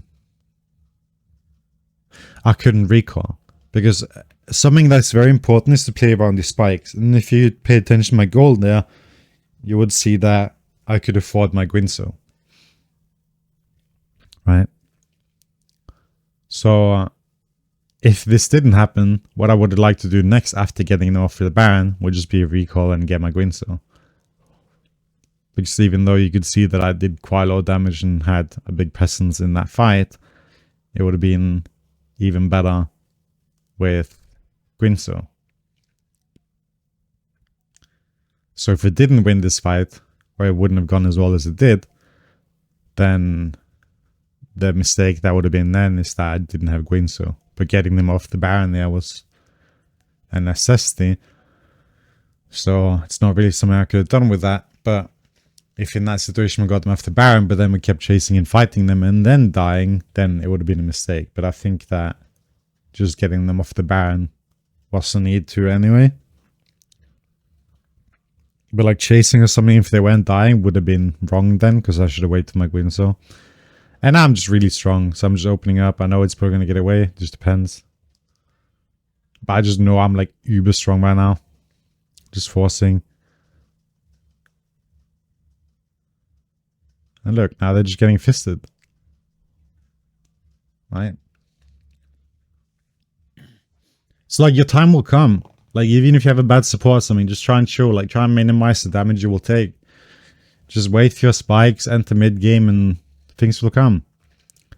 And if you don't greed and you play it safe, oftentimes will they play into you.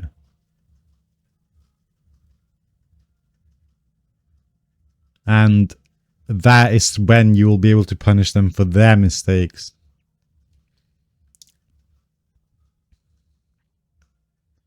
Right?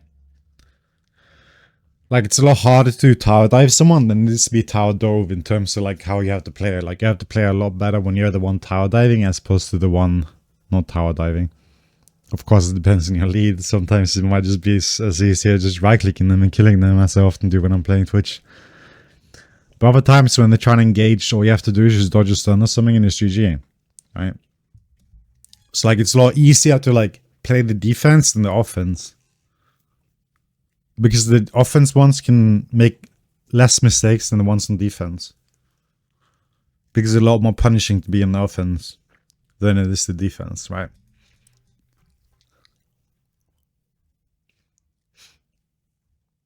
So by just playing naturally like defense, you will frustrate the enemy and force them oftentimes to just make mistakes, which is something I could have probably done here, right? Like at some point, maybe if the Lulu played more safe too, I could have done things there too, right? But I can't type, but just tell Lulu to just chill, right? Like in reality, like as a support, there is nothing to gain from attacking someone. Like all you have to do is just proc the support item and that's it. Now I'm just going in, don't give a fuck. And I'm just trying to force, like I feel like I'm extremely strong. I'm not really scared that I flash here. But I'm just walking out, taking it slow. Waiting to see if someone else is coming and if I need to flash, because I know I don't have to flash the...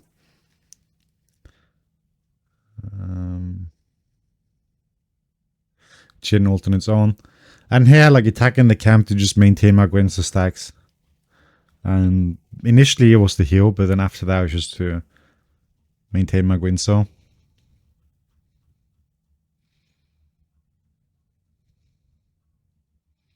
Here I commit, probably should have done that, but then I flashed just to make sure I get it. Here I don't really have an option. I mean, I could run, but I'm pretty sure, I probably could have ghosted out looking at this in hindsight. But I've been trying to keep my tempo stacks and everything, and then... yeah.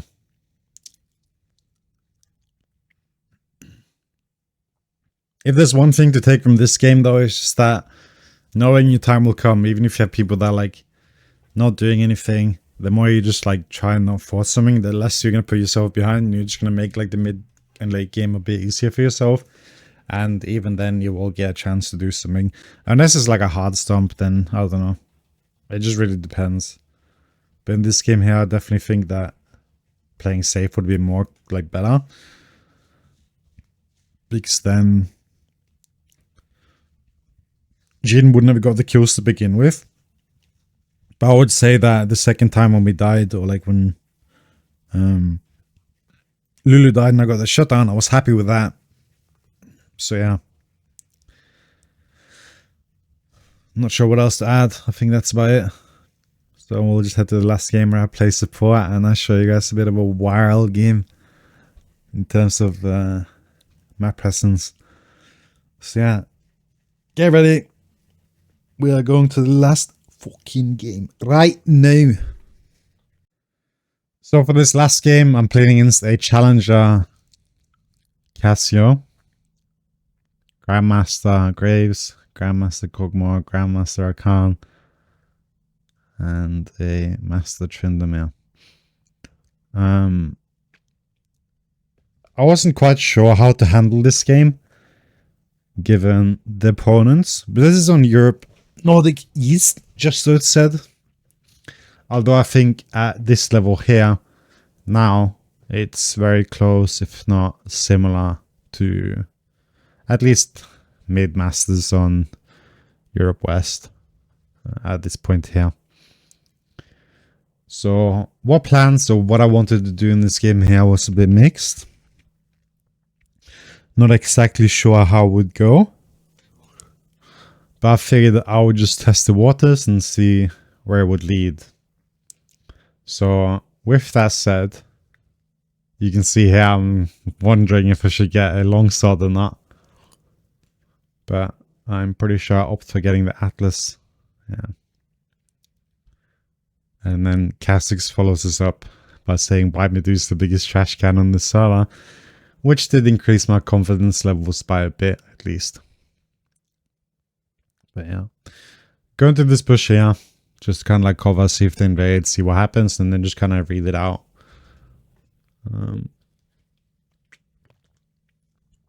There's a bit of a big disparity in like skill, of course, and some people like to do things. And then one mistake I frequently find myself doing when I'm playing support now is going eyeball collection.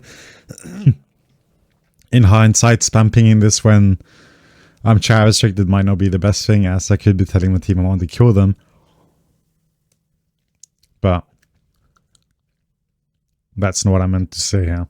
Because I want the... what are they? Zombie Rod. Now Rakan walked into my range here, so I'm kind of just forced to attack. See them both there, so I'm just trying to play this off as me trying to do something not too big to try and make the Rakan leave. So I'm just dancing to try and play it off. I know that Rakan put the ward there, so I try to avoid that one. And then I see Tryndamere leaving, which gave me more confidence.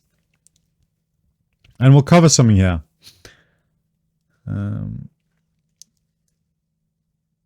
That I think was a mistake by me and something I could do better in the future. Now Rakan is coming too, so I'm having to walk up here. And now it's about stealthing. The idea here is that Rakan would walk past me and I walk down again. Right? Because Rakan is now hovering there to avoid me from being able to pass in again. But I full commit, flash that, and then I just kill the Graves. Right? And now my options are a few. It's go top lane, recall and go bot with an item lead. But what I opt to do here is just poke the Tryndamere. It can be scary because I don't have flash, but TF does have a gold card. And now we'll get to kind of like what I think my mistake was there.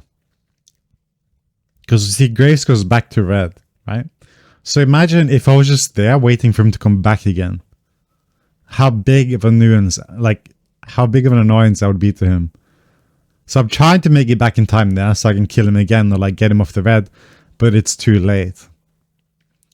So in hindsight, if I could do this again, I would just wait at the red. And not go fight him or like go fight Tryndamere. I would just wait at the red.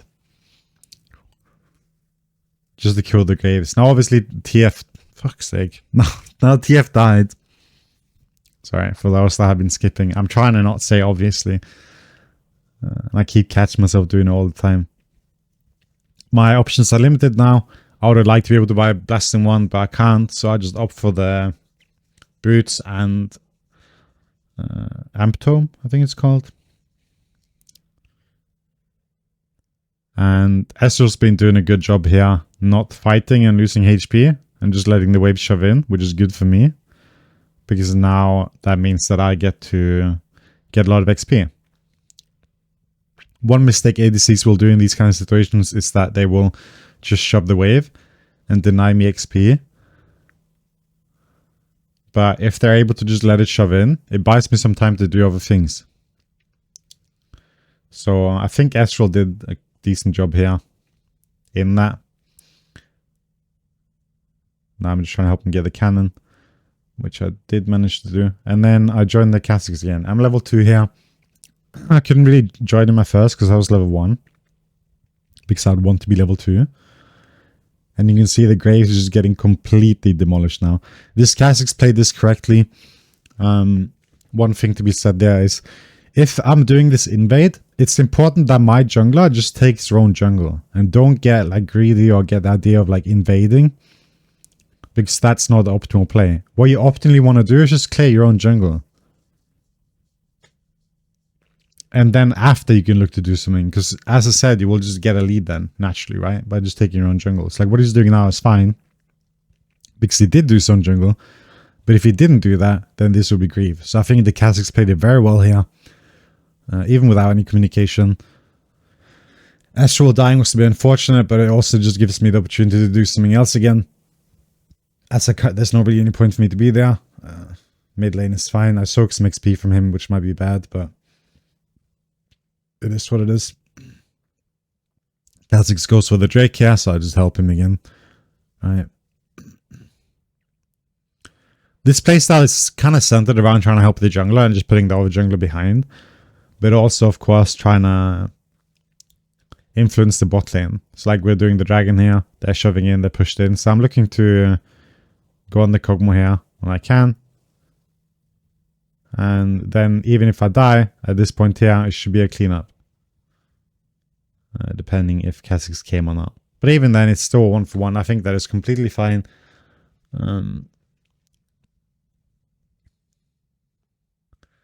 So the Ezreal got a kill there and then shoves the wave out again. Again, this gives me time to do something else. But looking at the amount of XP I'm down, I need to kind of collect some XP in the bot lane. And since the wave is shoving in, it's perfect time for me to at least soak some XP. So a few alternatives here is just to shove this wave out again and push it into the tower, which then again gives me some room to roam.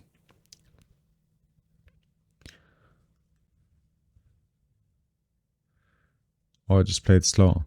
Because as you could see, I didn't buy anything even though I had like 700 gold. Because I really wanted that blasting one, right? So like the thing I want to do here is look for a recall at some point and then get my blasting wand. I think I'd cancel this recall. Yeah. Because leaving the wave like this can be really bad. It can allow the enemy to freeze. So what I want to do is just hope Ezreal shove it in.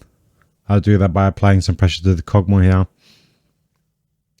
And him dying. And then I get a cannon for Ezreal again. And now I can recall. So if I were to recall before this here, even if we wouldn't have killed the Kog'Maw, it would have been a mistake. Because it's very important that the wave gets shoved in, because I don't want to, at the same time, I don't want to grief my ADC, right? So I need to like help him shove in the wave so he doesn't get frozen on, because that opens him to being ganked. And also denied of gold and XP. So by shoving the wave in, I kind of guarantee the wave to start shoving back out again. Again, allowing Ezreal to farm. And not being completely cucked. He dies again, though I'm pretty sure based on the HP we see dropping here. But he does trade 1 for 1, so it's not too bad. And I'm back to roaming.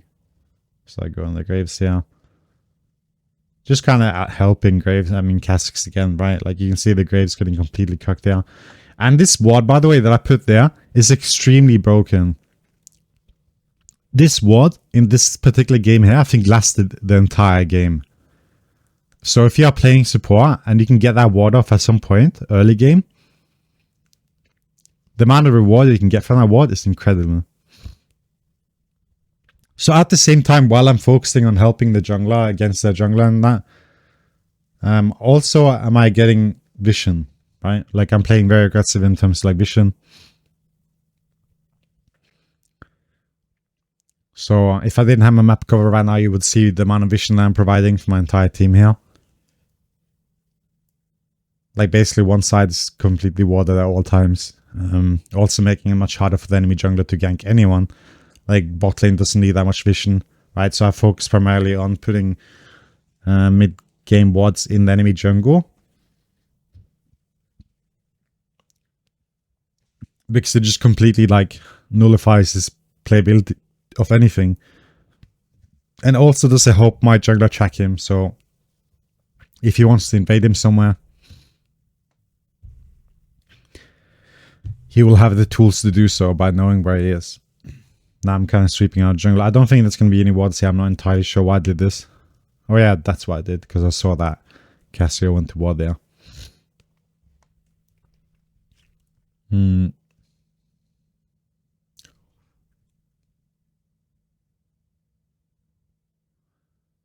Usually I want to throw my W first there. Just so I know they're not there. But again, there's probably some fight going on already.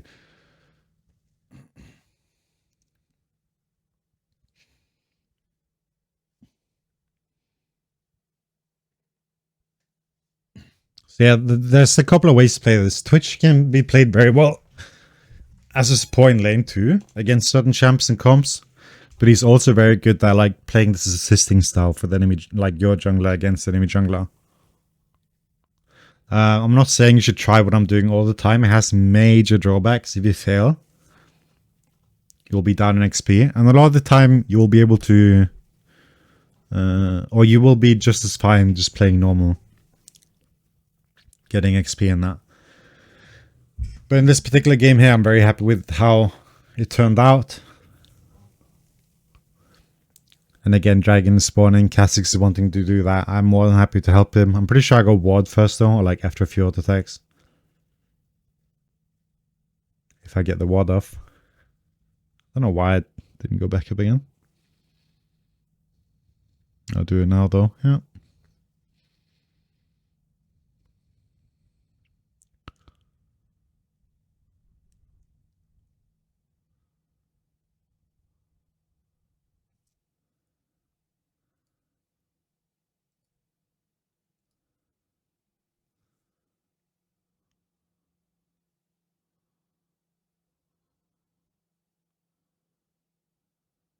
So as you can see, like the bot side here is like pretty much warded in the try here, and then on the opposite side by the dragon, it's like Graves being able to enter somewhere there.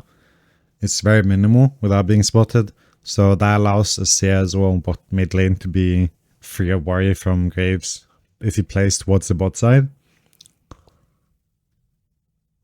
And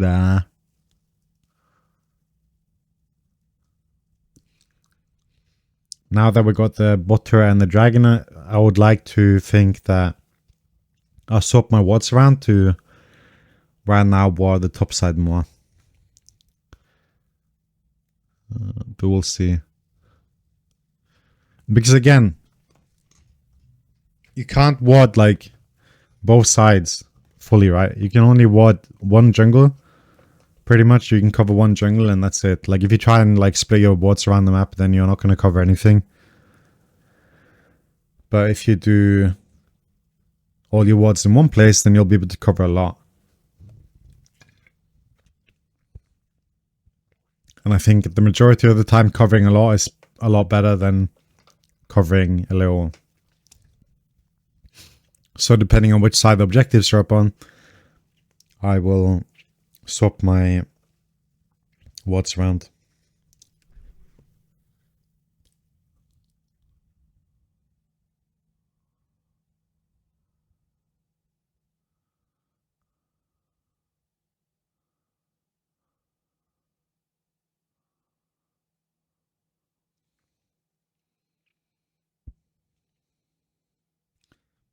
Yeah, I did get my upgrade. It's important to get that before a fight. So the fact that I was able to get that there is very good.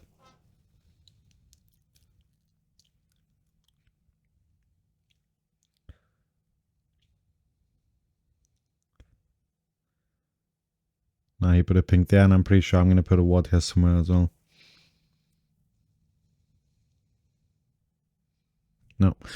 Just going to force him to chin me here. Flash, so if he goes to me, I should be fine. I'm just kind of waiting here for them to shove in, and then when he appears on the turret, then I'm going to open on him.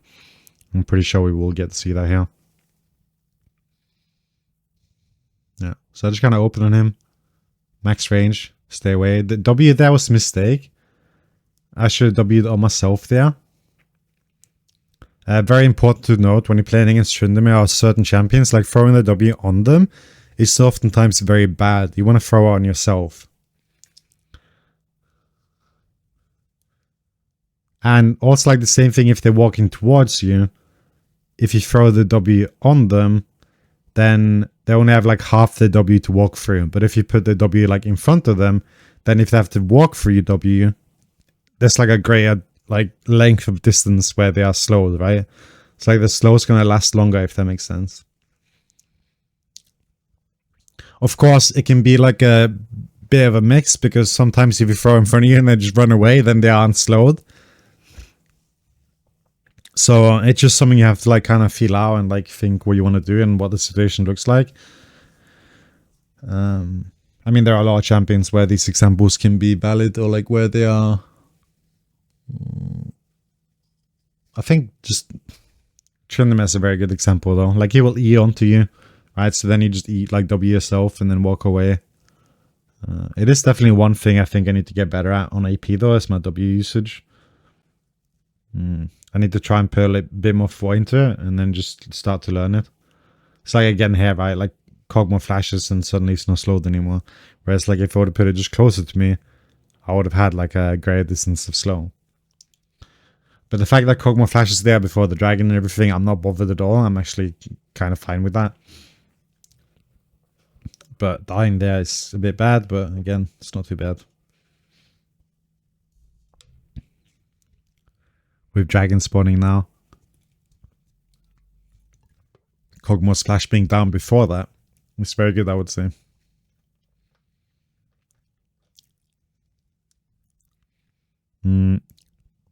If he was more fed, I would consider it better. But even then, he has the ADC, so the fact that he doesn't have flash is still good.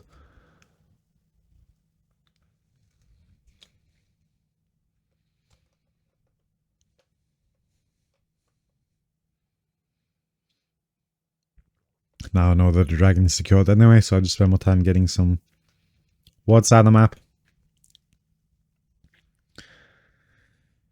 And then again, I don't want to ward the bot side anymore because we just took the dragons, so it's kind of dead. Now I'm just warding more towards mid because they are shoving in there, right? So I'm just kind of preventing them from being able to collapse from somewhere. So I'm just trying to cover the center of the map, like access points to the center of the map, which is also fine.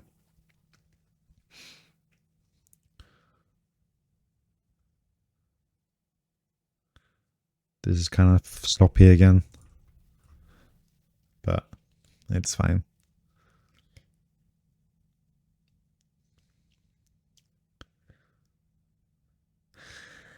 And there are a lot of things to note. Like I don't think I've had many good examples this game here, but a lot of the time if you're able to get a recall after you've spent your wards, it is very good. It's like if you run out of the map, place 3 wards where you want them, and then you recall and have 3 wards ready again, it is extremely good. And it's often something you want to practice doing before dragons or something. Like we are not being contested on, which active CS is not that relevant again. But in cases where it's more relevant, like being able to do that and having that kind of like in your skill set, I don't know. In your stock of knowledge, I don't know what I want to call it, like in your arsenal, if that's a tool or like a capability you have, it's gonna be very good. I don't see a lot of sports do it, but I definitely do think it's very good to do. Just rush on the map, place wards, and then recall again, go back in the map, and then do what you want. And most of the time, warding takes priority over anything else, like joining sieges or whatever. Like wards should go first, and then you can go with your team or whatever. And that does not just apply to Twitch, it applies to every support. Of course, some supports can be more difficult to do it on, depending on the game. But in games where you're winning and doing these sieges in particular, you want to do that. And I do think I covered that when I was watching the Freak video too, where he would just go do random shit and have like 4 wards in his inventory. And it's like a classical like emerald low diamond mistake. Like below that, it's like it's of course as well, right? But like that's like when they start to like not do it anymore.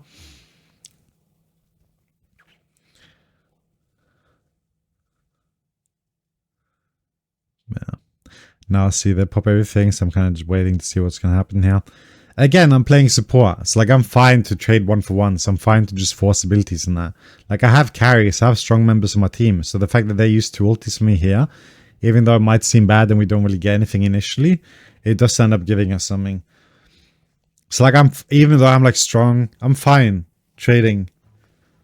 Because everyone else on my team is strong too. Sirius is really strong, Kha'Zix is strong, Ezreal is relatively strong. Right, so I'm fine with this. I'm fine with being the one that initiates fights, like forces things. Which is oftentimes why I have a lot of deaths. And people will be like, why do you die so much on Twitch sport? Whatever. And it's like, I'm forcing this. Or I'm really far behind and I'm trying to force things anyway, right? But it just really depends. But in this game here in particular, I definitely do think that forcing, or like getting the Rakana ult and Cassie ult off other people is really good. So again here, right, like could have W myself, but I'm kind of doing it till I get the wave. And then I kind of feel confident in getting away if he would go for me anyway. Since no one else is matching him, I'm kind of forced to do this. I don't want Tryndamere to just start fisting our entire base, so yeah. Get his flash here. Again, I'm completely fine with this. Could have played it better. Could have played it worse. Did end up for a 1-for-1. I'm the support. I don't really mind.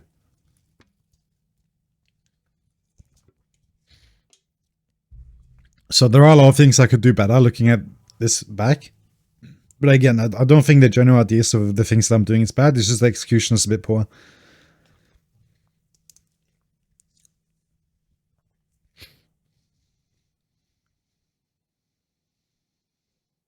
I think the pink wall that I put up earlier is still there. I really wish I didn't have the map cover for this video, which is why I'm kind of torn between doing this or in the spectate. So I would really appreciate some input on that.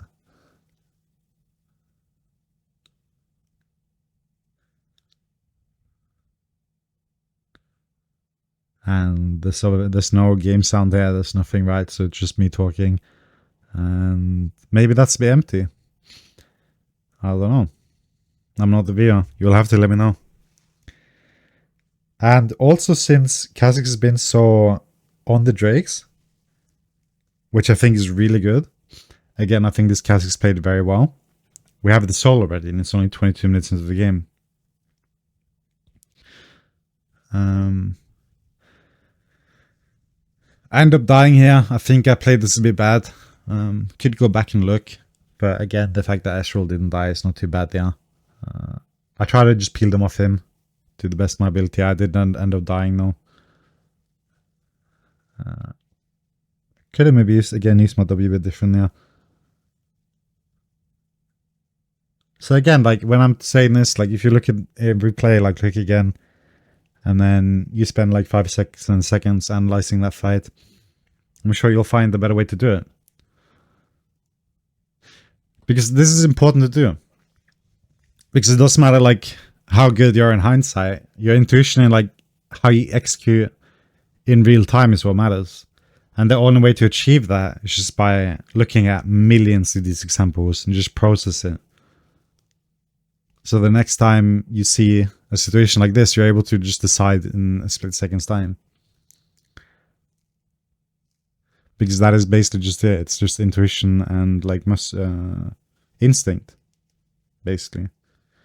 And that is what makes a good Twitch player, like your instinct. Which is why, again, limit testing is really important. And looking at fights like this is really important. If you like choose to learn something from it. But yeah. That is this game as well. And that's been 4 roles where I feel like I've had a major impact in the win. I would say this game here especially, I played a big part of the game. Some poor execution in certain places, but my general like presence in the game in terms of wards and objectives and just helping my jungler get ahead and stuff like that was very big, I would say. So yeah, those are the things to look at and learn from this game here, other than just reflection and like hindsight knowledge from other things I did.